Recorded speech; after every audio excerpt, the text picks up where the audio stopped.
بسم اللہ الرحمن الرحیم۔ السلام علیکم بہنوں بھائیو، بیٹے اور بیٹیوں، ویلکم ٹو مائی چینل۔ آج کی ویڈیو کا عنوان ہے کہ دھوپ میں بیٹھنا اسلام میں کیوں منع ہے۔ دھوپ میں بیٹھنا کیسا ہے؟ حضور اکرم صلی اللہ علیہ وسلم نے دھوپ اور سائے میں بیٹھنا کیوں منع فرمایا، اس کے نقصانات کیا ہیں؟ آج کے اس ویڈیو میں ہم حضور اکرم صلی اللہ علیہ وسلم کی سنتوں اور جدید میڈیکل سائنس کی کیا ریسرچ ہے، اس کے اوپر بات کریں گے۔ ناظرین، اسلام کی بات کی جائے تو یہ ایک مکمل نظام حیات ہے، یعنی تمام پوری زندگی کے جو قانون ہے اس میں ہے۔ زندگی کے ہر شعبے میں اسلام ہمیں گائیڈ کرتا ہے، یعنی ہماری رہنمائی کرتا ہے، اور یہی وجہ ہے کہ آج سے 1450 سال گزرنے کے باوجود بھی حضور اکرم صلی اللہ علیہ وسلم کی تعلیمات نہ صرف مسلمانوں بلکہ ہر انسانی معاشرے کے لیے مشعل راہ ہے۔ جدید سائنس میں ان تعلیمات سے متاثرین یہ کہنے پر مجبور ہیں کہ انسانی وجود کی سالمیت اسلامی تعلیمات پر عمل پیرا ہونے سے ہی ممکن ہے۔ حضور صلی اللہ علیہ وسلم دائیں طرف قبلہ رخ ہو کر اذان فرمایا کرتے تھے، اور آج سائنس کہتی ہے کہ دائیں بائیں دل جو ہے نا یہ بائیں طرف ہے، یعنی لیفٹ سائڈ پر ہے۔ اگر انسان بائیں طرف لیٹے تو دل کی بیماریاں پیدا ہونے کا خطرہ آتا ہے، کیونکہ بائیں کروٹ لینے سے معدہ اور آنتوں کا بوجھ دل پر پڑتا ہے، جس کی وجہ سے دوران خون اور دل کی حرکت میں کمی پیدا ہوتی ہے۔ نیند کے بارے میں تجربات سے یہ چیز واضح ہوئی ہے کہ جن مریضوں کو مسلسل دائیں کروٹ سلایا گیا، یعنی دائیں کروٹ سلایا گیا، تو وہ مریض جلد ریکور ہو جاتے ہیں، اور جن مریضوں کو بائیں کروٹ یعنی لیفٹ سائڈ پر سلایا گیا، سونے دیا گیا، وہ مریض ڈپریشن، انگزائٹی اور بے چینی کا شکار رہتے ہیں۔ ماڈرن ریسرچ سے یہ بات ثابت ہو چکی ہے کہ دائیں طرف سونا دل اور معدے کی بیماریوں سے بچاتا ہے، حتیٰ کہ بے ہوشی اور مسلسل بے ہوشی سے بھی محفوظ رکھتا ہے۔ اسی طرح حضور نبی کریم صلی اللہ علیہ وسلم کا جو بستر مبارک تھا وہ سافٹ نہیں تھا، یعنی نرم نہیں تھا، بلکہ آپ صلی اللہ علیہ وسلم کا بستر چمڑے کا تھا، سخت تھا۔ حضرت عمر رضی اللہ عنہ سے روایت ہے کہ انہوں نے فرمایا کہ ایک مرتبہ میں نبی کریم صلی اللہ علیہ وسلم کی خدمت میں حاضر ہوا تو آپ صلی اللہ علیہ وسلم ایک بنی ہوئی چٹائی پر لیٹے ہوئے تھے، یعنی چارپائی پر لیٹے ہوئے تھے،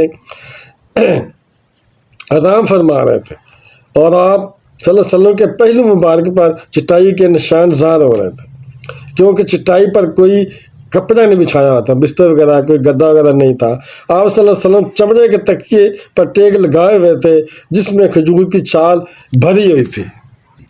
اس حدیث پاک سے یہ بات واضح ہوتی ہے کہ حضور اکرم صلی اللہ علیہ وسلم آرام دہ بستر استعمال نہیں کیا کرتے تھے، اور ہمارا حال دیکھیں کہ ہم نرم سے نرم بستر جس طرح میٹرس استعمال کرتے ہیں۔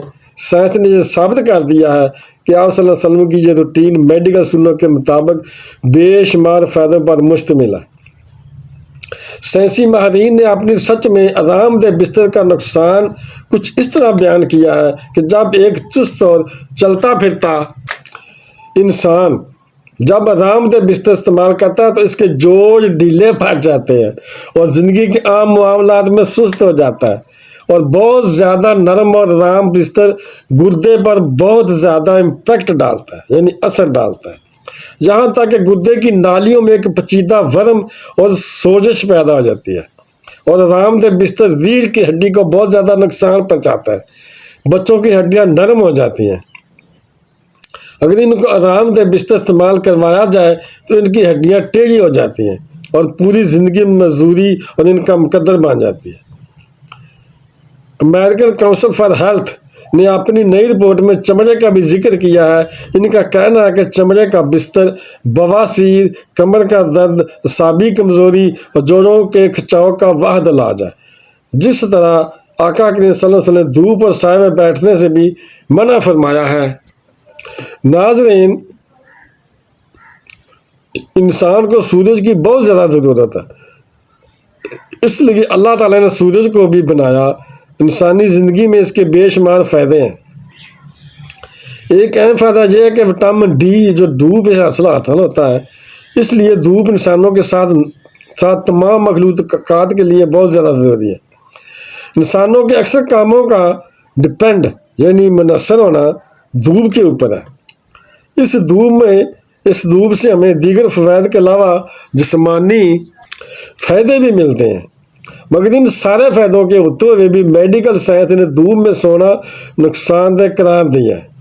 حالانکہ اسلامی میڈیکل سائنس میں دھوپ میں سونے کی کوئی ممانعت یا نقصان نہیں بتایا گیا، البتہ دھوپ اور سایہ جو اکٹھا ہوتا ہے نا، اس کے درمیان بیٹھنا اور سونا اسلام میں منع ہے۔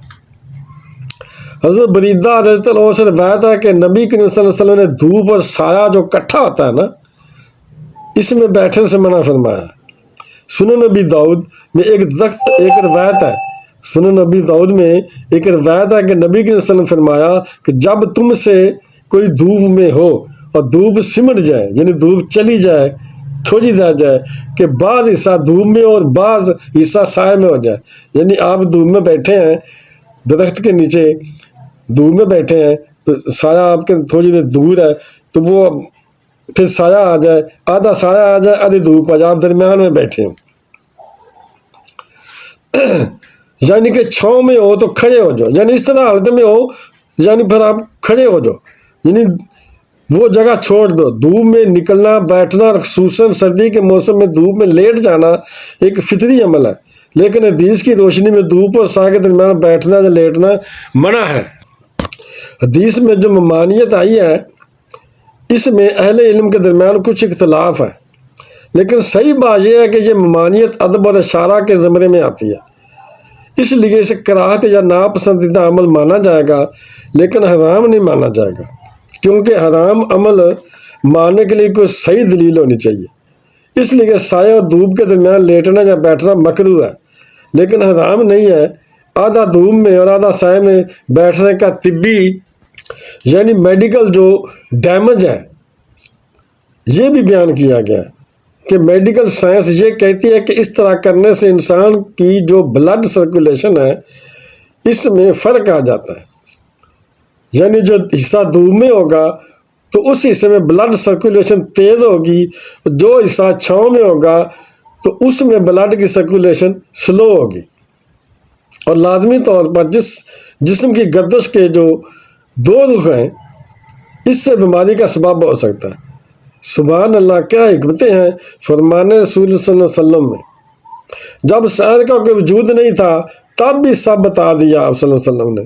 ایک روایت میں ہے کہ نبی کریم صلی اللہ علیہ وسلم نے دھوپ اور سائے والی جگہ پر بیٹھنے سے منع فرمایا، اور فرمایا کہ یہ شیطان کے بیٹھنے کی جگہ ہے، یعنی وہ ادھر شیطان بیٹھتا ہے جہاں دھوپ اور چھاؤں کٹھی ہوں۔ شیطان کے بیٹھنے کی جگہ ہے۔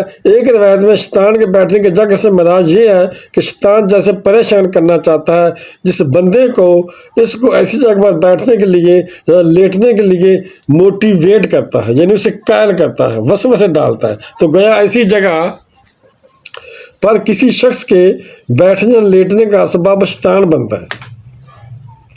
اس طرح شیطان اپنے مقصد میں اس شخص کو دکھ یا تکلیف میں مبتلا کر کے کامیاب ہو جاتا ہے، کیونکہ شیطان جس طرح انسان کے دین کا دشمن ہے، اسی طرح اس کے بدن کا بھی برا چاہنے والا ہے۔ خلاصہ یہ ہے بہن بھائیوں، بیٹے بیٹی، آپ صلی اللہ علیہ وسلم کا یہ حکم میڈیکل پوائنٹ آف ویوز سے اس میں نقصان کا اندیشہ ہے، ورنہ شرعاً جو ہے اس طرح کرنے میں کوئی گناہ نہیں ہے، بلکہ اس سے بچ جانا بہتر ہے۔ لیکن یہ حکم واجب اور تقییدی نہیں ہے، بلکہ مشفقانہ اور غیر خواہی پر مبنی ہے۔ اس طرح کے رسول اللہ صلی اللہ علیہ وسلم نے اوندے منہ لیٹنا سے منع فرمایا، یہ الٹے لیٹنے سے منع فرمایا۔ اوندے منہ لیٹنے سے تمام جو ہمارے وائٹل آرگنز ہوتے ہیں اور ہمارا جو ڈائجسٹ سسٹم ہے، یہ نظام ہاضمہ جو ہے وہ بے ترتیب ہو جاتا ہے۔ اس کا سب سے پہلا نقصان دماغ پر پڑتا ہے۔ دماغی لہریں اپنی ترتیب سے ڈسٹریکٹ ہو کر منفی رخ اختیار کر لیتے ہیں، یعنی غلط رخ اختیار کرتی ہیں، غلط راہ کی طرف چال پڑتی ہیں، حالانکہ یہ مسلسل مثبت انداز سے انسان کو فائدہ پہنچاتی ہے۔ جب یہ لہریں نیگیٹو ہوتی ہیں تو انسان کو پھر کیا ہوتا ہے، ڈراؤنے خواب آتے ہیں، حتیٰ کہ ماہرین نفسیات کے مطابق ایسے شخص کی زندگی کا رخ بھی اپنے ترتیب سے ہٹ جاتا ہے، یا پھر وہ الٹی سوچ کا حامل ہو جاتا ہے۔ اسی طرح حدیث میں زیادہ سونے سے منع کیا گیا ہے، لہذا سونے سے بدن میں سستی اور کاہلی پیدا ہو جاتی ہے، جس سے دنیاوی کاموں میں بھی حرج پڑتا ہے اور دین کو بھی نقصان پہنچتا ہے۔ زیادہ سونے سے مرگی اور بے خوابی یعنی بد خوابی کے مرض میں اضافہ ہوتا ہے۔ زیادہ سونے سے آنکھوں کی بیماریاں، خاص طور پر پپوٹوں کے ورم پیدا ہوتے ہیں، اور بد خوابی کے مریضوں کے لیے تو زیادہ سونا کسی قاتل سے کم نہیں ہے۔ اللہ تعالیٰ میں نبی کریم صلی اللہ علیہ وسلم کے مبارک طریقوں پر عمل کرنے کی توفیق عطا فرمائے اور نیکوکاروں میں شامل فرمائے۔ تو بہن بھائیوں، بیٹے اور بیٹیوں، اگر آپ کو میری یہ ویڈیو اچھی لگی ہے اور اگر ابھی تک آپ نے میرے چینل کو سبسکرائب نہیں کیا تو لازمی کر لیں، اور صدقہ جاریہ سمجھ کر اسے آگے شیئر کر دیں اور بیل کو دبا کر آل پر کلک کر دیں تاکہ میری آنے والی اچھی سے اچھی ویڈیوز آپ کو ملتی رہیں۔ ضرور ملتے ہیں نیکسٹ ویڈیو میں۔ السلام علیکم، خدا حافظ۔